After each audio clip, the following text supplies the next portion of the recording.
नमस्कार दोस्तों कल से बहुत सारी न्यूज आ रही है। बताया जा रहा है कि भारत का जो सबसे लार्जेस्ट न्यूक्लियर पावर प्लांट है कुडनकुलम, उसका डेटा ब्रीच हो गया है। नाउ जस्ट इमेजिन, हमारे न्यूक्लियर प्लांट का डेटा ब्रीच होना मतलब अगर वो दुश्मन देश के हाथों चल जाए तो कितना बड़ा खतरा हो सकता है। आप देख सकते हो ये खबर, serious risk to India's largest nuclear plant after sensitive files leaked on dark web. इसको डिटेल से समझेंगे और जानने की कोशिश करेंगे कि किस तरह के डेटा लीक हुए हैं, क्या ये बड़ा खतरा बन सकता है, यहाँ पर सरकार क्या कर रही है, वो सब कुछ मैं आपको डिटेल से बताऊंगा। चलिए आगे बढ़ते हैं, लेकिन उससे पहले आप सबको बता दूं, आप में से जो भी लोग यूपीएससी की तैयारी कर रहे हैं, स्टडी आईक्यू के साथ जुड़ सकते हैं। एक ऐसा बैच आपको दिया जाता है जिसमें प्रीलिम से लेकर इंटरव्यू तक की पूरी आपको तैयारी कराई जाती है। इनफैक्ट इसके अंदर अनेक प्रकार के फीचर्स हैं, जैसे 1-to-1 मेंटरशिप, टेस्ट सीरीज। यहाँ पर जो भी आपको रिक्वायरमेंट है, जिस भी तरह के फीचर्स का, वो आप अवेल कर सकते हो। अगर आपको कोई डाउट है, प्रॉब्लम है, तो ये फोन नंबर दिया है, इस पर कॉल करिए, लिंक कमेंट सेक्शन में है, यूज करिए कोड अंकित लाइव मैक्सिमम डिस्काउंट के लिए। चलिए शुरुआत करते हैं। सबसे पहले देखते हैं कि एग्जैक्टली हुआ क्या है। देखिए, एक रैंसमवेयर ग्रुप है जिसका नाम है वर्ल्ड लीक्स। डोंट वरी, मैं अभी आपको बताऊंगा सब कुछ कि ये रैंसमवेयर क्या होता है, ये वर्ल्ड लीक है क्या। तो यहां पर एक ग्रुप है जिसका नाम है वर्ल्ड लीक। उन्होंने रिलायंस इंफ्रास्ट्रक्चर का डेटा चुरा लिया। आप समझिए क्या है ना कि ये जो कुडनकुलम प्लांट है, न्यूक्लियर प्लांट है, इसका यूनिट 3 एंड यूनिट 4 जो कि अभी अंडर कंस्ट्रक्शन था, तो उसका जो डेटा रखने की जिम्मेदारी थी वो कॉन्ट्रैक्ट दिया हुआ था रिलायंस इंफ्रास्ट्रक्चर को। अब रिलायंस ग्रुप के सिस्टम से करीब 8.5 लाख फाइल्स चुराए गए हैं। जी हाँ, यहां पर डेटा ब्रीच हुआ है और बताया जा रहा है कि 8.5 लाख फाइल्स को चुरा लिया गया है, जिसमें से 19,000 फाइल्स ये कुडनकुलम प्लांट से रिलेटेड था, विच इज अबाउट 14.3 GB। मतलब ह्यूज डेटा ब्रीच हुआ है यहाँ पर। तो अब क्वेश्चन तो पहला यही आता है कि किस तरह के डेटा लीक हुए हैं। देखो, अभी जो डॉक्यूमेंट्स रिपोर्ट किए जा रहे हैं उसके आधार पर कुडनकुलम प्लांट का जो इंजीनियरिंग ब्लूप्रिंट होता है, जो वेंटिलेशन सिस्टम लेआउट हो गया, cooling system design, common control room floor plans, vendor proposal, approved supplier list, equipment inspection report, joint inspection records, internal meeting minutes, insurance policies, construction document. मतलब यहां पर reports में एक चीज समझिए, ये जो भी डेटा ब्रीच हुए ना, यहां पर जो प्लांट का, न्यूक्लियर प्लांट का कोर रिएक्टर टेक्नोलॉजी होता है, एटलीस्ट वो ब्रीच नहीं हुआ है अभी तक। ऐसा ही लग रहा है, जितने भी फाइल्स देखे गए हैं उसके हिसाब से एटलीस्ट जो कोर रिएक्टर टेक्नोलॉजी होता है वहां पर ब्रीच नहीं हुआ है। लेकिन हाँ, अगेन जो भी यहां पर डेटा लीक हुआ है ये एक बड़ा खतरा बन सकता है, क्योंकि देखो, कई लोगों का सवाल आएगा कि जब रिएक्टर कंट्रोल का डेटा ब्रीच नहीं हुआ, वो हैक नहीं हुआ, तो हम चिंता क्यों कर रहे हैं। देखो, एक एग्जांपल से समझिए। मान लीजिए हमारे देश का पार्लियामेंट है, लोकसभा और राज्यसभा जो पार्लियामेंट है, अब उसका ब्लूप्रिंट पार्लियामेंट का ब्रीच हो जाए, चला जाए किसी और लोगों के हाथों। यहां पर जो सिक्योरिटी गार्ड डिप्लॉयड होता है जहां जहां पर, अगर वो डेटा कहीं चला जाए, सीसीटीवी के लोकेशंस किसी के पास चले जाएं, इमरजेंसी एग्जिट कहां कहां पर है, क्या चीजें हैं, वो चला जाए, तो ऑल्दो पार्लियामेंट के इंटरनल सिस्टम अभी भी सेफ हैं, लेकिन क्योंकि ये सारी चीजें लीक हो गई हैं, तो उसके बावजूद भी यहां पर जो हॉस्टाइल एक्टर्स हैं, जो दुश्मन देश हैं, वो हमारे पार्लियामेंट पर अटैक करा सकते हैं, प्रॉब्लम क्रिएट कर सकते हैं। तो सेम यहां पर भी है कि भले ही हमारे न्यूक्लियर प्लांट का कोर रिएक्टर टेक्नोलॉजी, उसका डेटा लीक नहीं हुआ हो, लेकिन इसका जो ओवरऑल इंफ्रास्ट्रक्चर का डेटा लीक हुआ है, ये प्रॉब्लम क्रिएट कर सकता है। अब देखिए, न्यूक्लियर प्लांट की जो सिक्योरिटी होती है वो किस तरह की होती है। सबसे पहला होता है रिएक्टर सिस्टम, ये सबसे सेंसिटिव होता है। इसके अंदर reactor core, nuclear fuel, control rods, emergency shutdown system, reactor cool plant pumps हो गया। ये जो सिस्टम है, इनको जनरली आइसोलेट करके रखा जाता है ताकि कोई भी साइबर अटैक वाला पर्सन उसको ब्रीच ना कर सके, उसको उससे रिलेटेड डेटा ना ले सके। एंड अभी तक जो चीजें देखने को मिली हैं, ये जो कल से चर्चा हो रही है, एटलीस्ट ये समझ में आ रहा है कि इसके डेटा तो नहीं चुराए गए हैं। अच्छा, कौन से डेटा चुराए गए हैं? जो प्लांट के इंफ्रास्ट्रक्चर है, जैसे कुडनकुलम प्लांट का जो बिल्डिंग हो गया, ventilation, cooling system, electrical distribution, ज्यादातर चांसेस हैं कि इस तरह के जो डेटा हैं वो चुराए गए हैं। और जो एडमिनिस्ट्रेटिव सिस्टम वाले डेटा होते हैं ना, contract, emails, vendor information, although आप कह सकते हो कि ये बहुत ज़्यादा सेंसिटिव नहीं है, लेकिन हाँ, ये भी चुराए जा सकते हैं और इससे भी थोड़ा सा वल्नरेबिलिटी हो सकता है। अब क्वेश्चन यहाँ पर ये आता है जो मैंने आपको स्टार्टिंग में बताया कि ये रैंसमवेयर अटैक है। रैंसमवेयर का मतलब क्या होता है? बेसिकली रैंसमवेयर एक मैलिशियस सॉफ्टवेयर होता है। अब इसमें देखिए क्या करते हैं, ये जो साइबर अटैकर्स होते हैं ना, वो किसी नेटवर्क को हैक कर लेते हैं और वहां से डेटा चुरा लेते हैं। जैसे रिलायंस ग्रुप का जो डेटा है वो इन्होंने चुरा लिया और क्या करते हैं, जो फाइल्स इन्होंने कलेक्ट किया है उसको इनक्रिप्ट कर देते हैं। अब यहाँ पर धमकी देना स्टार्ट कर देते हैं। ये वैसा ही हो गया, फिरौती जो कहते हैं ना, किडनैपिंग वगैरह, कि आपने किसी को पकड़ लिया और उसके फैमिली से आप फिर रिश्वत आप मांग रहे हो, पैसे मांग रहे हो।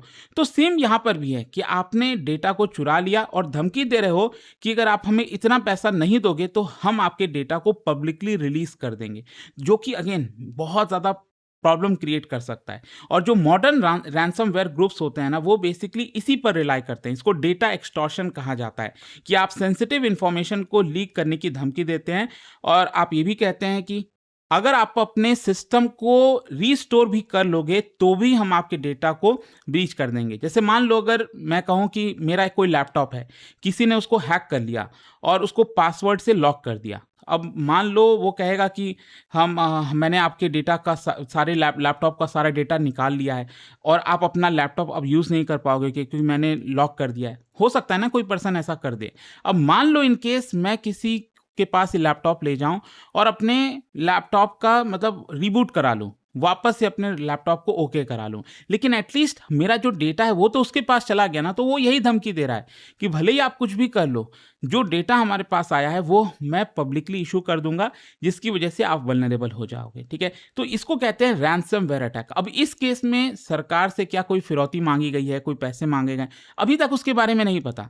अच्छा, यहाँ पर जो जिन्होंने डेटा को चुराया है, ये जो साइबर क्रिमिनल है, इस ग्रुप का नाम है वर्ल्ड लीक्स और ये कई बार इस तरह की चीजें की हैं और लगातार इनका अप्रोच यही होता है कि नेटवर्क इंट्रूजन करो, डेटा को चुराओ, एक्सटॉर्शन करो और स्टोलन डेटा को डार्क वेब पर पब्लिश कर दो। इस तरह के जो ग्रुप्स हैं वो ज़्यादातर ऑर्गेनाइजेशंस को टारगेट करते हैं, इंडिविजुअल्स को नहीं करते हैं, क्योंकि असली कमाई तो बड़े बड़े सरकार से, ऑर्गेनाइजेशन से इनको आएगी ना, क्योंकि वहाँ से अच्छे से पैसा ये लोग कलेक्ट कर सकते हैं।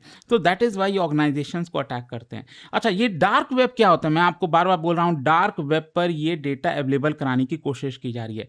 देखो, हमारा जो इंटरनेट है उसमें 3 लेयर्स होते हैं। एक होता है सरफेस वेब, जो हम यूज़ करते हैं ना, news website, government portals, Wikipedia, Google, जितनी भी चीज़ें उसको सरफेस वेब कहते हैं। जो डीप वेब होता है वो भी हम एक्सेस कर सकते हैं और वो हम करते रहते हैं डेली लाइफ में। जैसे यूपीआई का पेमेंट हो गया, उससे वो जो पासवर्ड प्रोटेक्टेड होता है, हमारा ईमेल अकाउंट हो गया।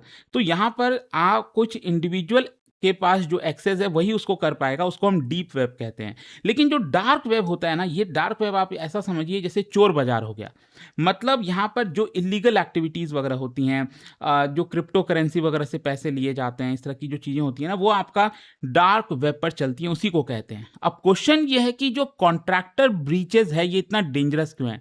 देखो, जो साइबर अटैकर्स होते हैं ना, वो बेसिकली कॉन्ट्रैक्टर को ही ज़्यादातर टारगेट करते हैं, क्योंकि जो बड़े बड़े ऑर्गेनाइजेशन हैं उनका तो सिक्योरिटी काफ़ी स्ट्रांग होगा, लेकिन जो सप्लायर्स होते हैं, कॉन्ट्रैक्टर होते हैं, क्योंकि इस केस में क्या था, कुडनकुलम प्लांट का जो डेटा को सेफ रखना था वो जिम्मेदारी रिलायंस को दी गई थी बचाने के लिए। तो यहाँ पर कॉन्ट्रैक्टर रिलायंस हुआ, तो उनका कंपैरेटिवली जो डिफेंस है वो थोड़ा सा वीक हो सकता है। इसको कहा जाता है सप्लाई चेन अटैक। और मैं आपको बता दूं, 2020 में, 2021-23 में ये आप देख सकते हो, सोलर वेंट्स, ये कंपनियां हैं, ये भी कॉन्ट्रैक्टर्स हैं, इनका भी डेटा ब्रीच हुआ था, जिसको लेकर काफ़ी खलबली मची थी। अच्छा, जो सप्लाई चेन अटैक है ये क्या होता है? एक चीज़ मतलब बहुत ही इंटरेस्टिंग चीज़ है, इसको समझने की कोशिश करिए। यहाँ पर जो अटैकर्स होते हैं वो प्राइमरी ऑर्गेनाइजेशन को अटैक ना करके जो कॉन्ट्रैक्टर हैं उसको पहले हैक करते हैं। जैसे इस केस में रिलायंस ग्रुप से जो डेटा वगैरह चुराना था, इन्होंने चुरा लिया।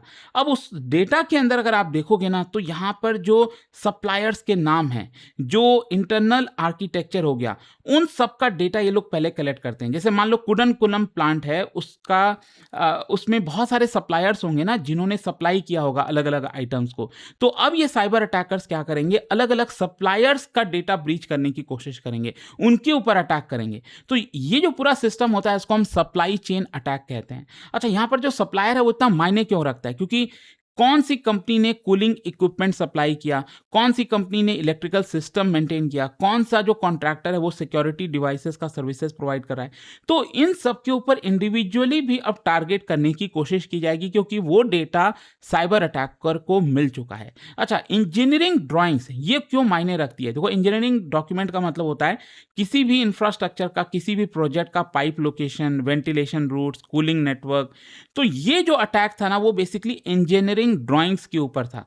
जो पूरा इंफ्रास्ट्रक्चर है कुडनकुलम प्लांट का, वो यहाँ पर चुराया गया है। और यहाँ पर एक सर्ट इन करके ऑर्गेनाइजेशन है जिसको कहा जाता है Indian computer emergency response team. ये भारत की national cyber security incident response agency है, जो कि ministry of electronics and information technology में आती है। इनकी जिम्मेदारी है ताकि जो साइबर इंसिडेंट्स है उसको रिस्पॉन्ड किया जाए, साइबर एडवाइजरी जारी किया जाए, मालवेयर की एनालिसिस किया जाए, इंसिडेंट का जो रिस्पॉन्स है उसको कोऑर्डिनेट किया जाए। तो सर्ट इन भी कुडनकुलम जो इंसिडेंट हुआ है उसको इन्वेस्टिगेट करने में लगी हुई है। अच्छा, एक चीज ध्यान रखिएगा, जो कुडनकुलम न्यूक्लियर पावर प्लांट है ये आपको गल्फ ऑफ मन्नार के पास देखने को मिलेगा। और इसके देखिए अलग अलग यूनिट्स हैं। जो अभी ऑपरेशनल यूनिट है वो यूनिट 1 और यूनिट 2, इन दोनों की कैपेसिटी हजार मेगावाट की है, टोटल 2000 मेगावाट। और जिसके ऊपर अटैक हुआ है ना, जो अंडर कंस्ट्रक्शन है, वो है यूनिट 3 एंड यूनिट 4। इसकी भी टोटल मिलाकर 2000 मेगावाट है। और आगे चलकर फ्यूचर में बताया जा रहा था कि यूनिट 5 और यूनिट 6 भी बनाया जाएगा। और अगर ये टोटल हो गया तो टोटल 6000 मेगावाट की कैपेसिटी यहां पर हो जाएगी, जो कि एशिया का वन ऑफ द लार्जेस्ट होगा, क्योंकि सबसे लार्जेस्ट जो है वो है 8000 मेगावाट की कैपेसिटी। ये आपको जापान में देखने को मिलेगी। तो कह सकते हैं कि अगर ये 6 के 6 यूनिट एक्टिवेट हो गए तो यहाँ पर एक बड़ा अचीवमेंट होगा। लेकिन हाँ, यहाँ पर जो कुडनकुलम प्लांट है ये इसके मायने इसलिए भी रखते हैं क्योंकि ये रशिया के साथ मिलकर हमने बनाया था। रशिया की जो कंपनी है रोस्टॉम, और भारत में जो nuclear power corporation of India limited है, उन्होंने मिलकर बनाया। रशिया ने हमें टेक्नोलॉजी, जो VVER रिएक्टर टेक्नोलॉजी होती है, फ्यूल सप्लाई, टेक्निकल असिस्टेंस, ये सब प्रोवाइड किया। और भारत ने यहाँ पर construction, operation, grid integration, local infrastructure, उन सब चीज़ों को संभाला। अच्छा, जो न्यूक्लियर प्लांट्स होता है ना, वो कैसे सिक्योर होता है? मॉडर्न न्यूक्लियर प्लांट्स अगर आप देखोगे तो उसमें फिजिकल सिक्योरिटी होती है, जैसे multi layered fencing, armed guards होते हैं, एक कंट्रोल, एक्सेस कंट्रोल होता है, CCTV। तो ये आपका फिजिकल हो गया, जो आपको दिख रहा होता है जिस तरह से सिक्योरिटी बनाई जाती है। फिर साइबर सिक्योरिटी होती है, firewall, network segmentation, intrusion detection, ये सारी चीज़ें। और न्यूक्लियर सेफ्टी तो सबसे इंपॉर्टेंट है, जहाँ पर कई सारे जो रिडंडेंट कूलिंग सिस्टम है वो रखे जाते हैं, क्योंकि एक फेल हुआ तो दूसरा काम आ जाएगा, दूसरा फेल हुआ तो तीसरा। और ऑटोमेटिक शटडाउन मैकेनिज्म होता है, कंटेनमेंट स्ट्रक्चर्स यहाँ पर बनाए जाते हैं। अच्छा, एक चीज़ ध्यान रखिएगा, यहाँ पर IT और OT दोनों में डिफरेंस होता है। जैसे IT की हम बात करते हैं, ईमेल, पेरोल, प्रोक्योरमेंट। OT मतलब ऑपरेशन टेक्नोलॉजी, जैसे कुडनकुलम प्लांट का reactor control, turbine system, cooling system. तो ये चीज़ आपको एकदम क्लियर होना चाहिए कि अभी ये जो डेटा ब्रीच हुआ है वो ज़्यादातर IT से रिलेटेड है, ना कि OT से रिलेटेड, जो कि रिलीफ की बात आप कह सकते हैं। वैसे मैं आपको बता दूं, ये पहला इंसिडेंट नहीं है कुडनकुलम प्लांट को लेकर। 2019 में भी कुछ इसी प्रकार का अटैक किया गया था, और उस समय भी यहां पर आप देखोगे जो ऑपरेशनल रिएक्टर था, मतलब जो कोर टेक्नोलॉजी थी कुडनकुलम प्लांट की, वो अफेक्ट नहीं हुआ था। लेकिन हाँ, जो इन्फेक्टेड IT सिस्टम है वो आपको देखने को मिलता था। और 2019 में यहाँ पर जो मालवेयर अटैक था वो था D-Track, इसको कहा जाता था, and that was linked to a company called Lazarus group, उनसे रिलेटेड था ये। हाँ, इससे आपको समझ में आ रहा होगा कि भारत में साइबर सिक्योरिटी के चैलेंजेस काफ़ी सारे हैं। ये जो इंसिडेंट हुआ है वो दिखाता है कि बहुत सारे इश्यूज हैं हमारे देश में, जैसे रैंसमवेयर अटैक क्रिटिकल इंफ्रास्ट्रक्चर पर बढ़ रहा है, साइबर का खतरा बढ़ जाता है फ्रॉम थर्ड पार्टी वेंडर्स। तो यहाँ पर सरकार को भी अब देखना होगा कि जो रिलायंस ग्रुप है वो कैसे चीज़ों को मैनेज कर रही थी, कैसे वहाँ से ये डेटा ब्रीच हो गया। और ज़्यादा stronger cyber hygiene across organisation चाहिए, रेगुलर सिक्योरिटी ऑडिट होना बहुत जरूरी है, and growing role of cyber resilience in national security, ये भी बहुत ज़्यादा तेज़ी से बढ़ रहा है कि साइबर अटैक को कैसे रोका जाए, इसके ऊपर सरकार काफ़ी ध्यान दे रही है। अच्छा, गवर्नमेंट का इसको लेकर क्या रिस्पॉन्स आया? देखो, रिलायंस इंफ्रास्ट्रक्चर ने एक्नॉलेज किया है, ये भी अपने आप में बड़ी बात है। रिलायंस इंफ्रास्ट्रक्चर मान रहा है कि हाँ, कुछ पार्शियल ब्रीच हुआ है। वो ये नहीं कह रहे हैं कि कोई बहुत बड़ा, लेकिन हाँ, कुछ पार्शियल ब्रीच हुआ है और गवर्नमेंट को इसके बारे में बता दिया गया है। एंड दैट इज वाई जो सर्ट इन है गवर्नमेंट अथॉरिटी, वो इस इंसिडेंट को यहाँ पर इन्वेस्टिगेट कर रही है। लेट्स सी अब होता क्या है यहाँ पर, बट आई होप ये जो खबर आई है डेटा ब्रीच को लेकर भारत के लार्जेस्ट न्यूक्लियर प्लांट पर, वो आपको समझ में आया होगा। और जाने से पहले एक बहुत ही इंटरेस्टिंग क्वेश्चन, क्या बता सकते हो इनमें से कौन सा न्यूक्लियर पावर स्टेशन काली नदी के पास देखने को मिलेगा? और इसका जो राइट आंसर आप सब जानते हैं, मेरे इंस्टाग्राम पर तो मिलेगा ही, वहां पर अगर आप नहीं हो कोई बात नहीं, टेलीग्राम से ले सकते हैं इसका सही उत्तर। और दोस्तों जैसे मैंने आपको बताया, अगर आप यूपीएससी की तैयारी कर रहे हैं, सबसे लोएस्ट प्राइस पर आप स्टडी आईक्यू पर कोई भी हमारे बैचेस को ले सकते हैं। 2027, 28, 29 यहाँ पर मेंटरशिप मिलता है, टेस्ट सीरीज, रिवीजन, बहुत सारी चीजें हैं। और भी अगर आपको जानकारी चाहिए, फोन नंबर दिया है, इस पर कॉल करिए, लिंक कमेंट सेक्शन में दिया हुआ है, यूज करिए कोड अंकित लाइव मैक्सिमम डिस्काउंट के लिए। स्टडी IQ IAS, आपका सिलेक्शन हमारा मिशन।